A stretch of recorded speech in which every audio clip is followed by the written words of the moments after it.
Hey guys, it's Steve again, and I'm back. Rock TV didn't want me to put up the video of the house, so I put it on my channel. Yeah, so it's still Steve though, and we're gonna continue with this kick-ass story. All right. We were at chapter 4, and I shall be reading chapters 4, 5, and 6 for you guys today. Here we go. Chapter 4: The Old House. They finally reached the Wisconsin borderline. They stopped, had lunch, then kept on moving. It would be another 2 hours before they reached the house. So, Edward, where did you go to high school? It really doesn't matter.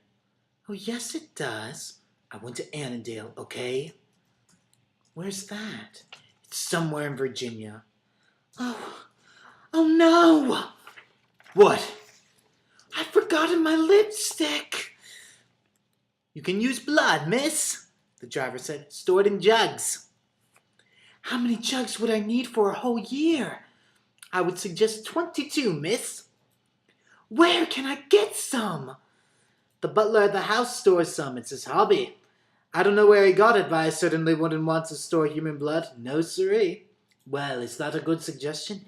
Yes, even though it's kind of creepy. Oh, here we are at the driveway, the driver said. Where's the house? Edward asked. It's 2 miles in. 2 miles? Oi. Well, sir, it's far from people in the neighborhood. They are incapable of hearing you. Oh my gosh, I see it. I really see it, Rebecca said. When Edward first saw the house, he threw his hands up in the air and looked up in the sky. The house was huge. It was 3 stories high. There was a pond somewhere around the house area. There were windows by every room, except the ballroom. It was in the very center of the house. The house was filled with 12 bedrooms, so they could sleep in separate bedrooms. The ballroom has a piano in the center of the room. The original owner was some sort of musician. I think this house was built on a cemetery, the driver said. Well, could we get a tour of the house before you leave? Edward asked. The butler will give you a tour. Well, here we are, said Rebecca. The butler will let you in at the door. I will be back next January. I will be back in 1 year, miss. Then the driver drove off. He was gone. Well, let's get inside, Rebecca. They walked inside and were greeted by an elderly man. Let me take your things. I will be your butler. Oh, well, pleased to meet you, Mr. Charm. Mr. Charm, my name is Rebecca. Ah, pleased to meet you, Rebecca. He took out his hand and they shook. Edward. Pleased to meet you, Edward. They shook hands with each other. Well, I'll take your things to your rooms, and then we'll tour the house. That will be dandy, right? Edward and Rebecca looked at each other and laughed. Yes, that will be fine, Rebecca said. Chapter 5. The Tour. The tour began around 6:30 p.m. The most exciting room was the ballroom. Edward was interested in the piano, and Rebecca was interested in the room itself. Edward threw his hands up in the air and looked up at the ceiling when he saw the piano. Excuse me, Rebecca stated. Yes, responded Mr. Charm. I was wondering why you store blood. I have my reasons. Well, I was wondering if I could use it for lipstick. The driver said something. How did you know? Well, every time a woman forgets some lipstick, he suggests my supply of blood. Well, is this the end of the tour? Yes, but keep in mind, I'll only be here until January. Until April. My apologies. Okay. They stared blank stares at each other. Well, I'm going off to bed. See you in the morning. Good night, Mr. Charm, Edward said.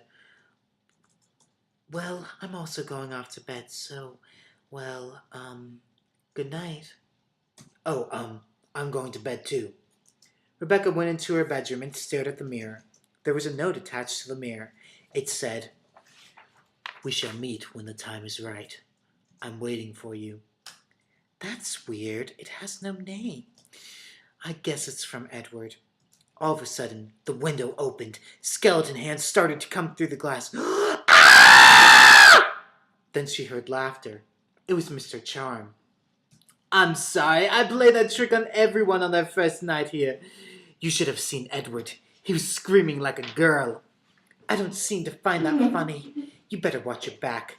Don't worry, we'll get you back. Oh, but madam, nothing scares me. Chapter 6. The Plan. Breakfast was being served at 7 a.m. Rebecca and Edward just stared at each other. He got me last night, Edward said. We should get him back. That was a mean trick to play at night. Well, if you've just listened to what I've got planned, we can get him back. They talked to each other for hours and finally decided on a plan. We have a plan! Edward shouted. In the middle of the day, Rebecca decided to go for a stroll. Excuse me, Mr. Charm. I was just about to go on a stroll, and I was wondering if there are any snakes outside. Yes, madam, there are. I hate snakes. I find them slimy, disgusting creatures. Oh, really? Are you really going to get back at me? No, I find the whole concept of revenge disgusting and juvenile.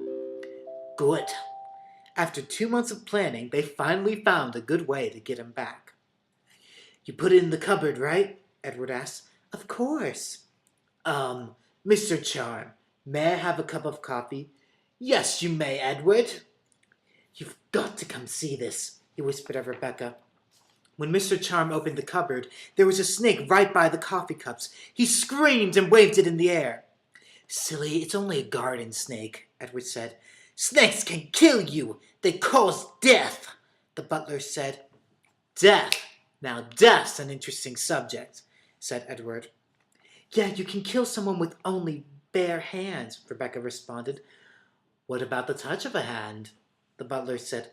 What? The touch of a hand? Impossible, Edward said. It is only a suggestion. Yeah, well, it's impossible anyway. Can you believe it's already March? Said Rebecca. I know, we've been here a while. Well, I'm going off to bed. Good night. That is the end of chapter 6. I hope you've enjoyed the story so far. It will get very dramatic soon, I promise. Until then, we're out.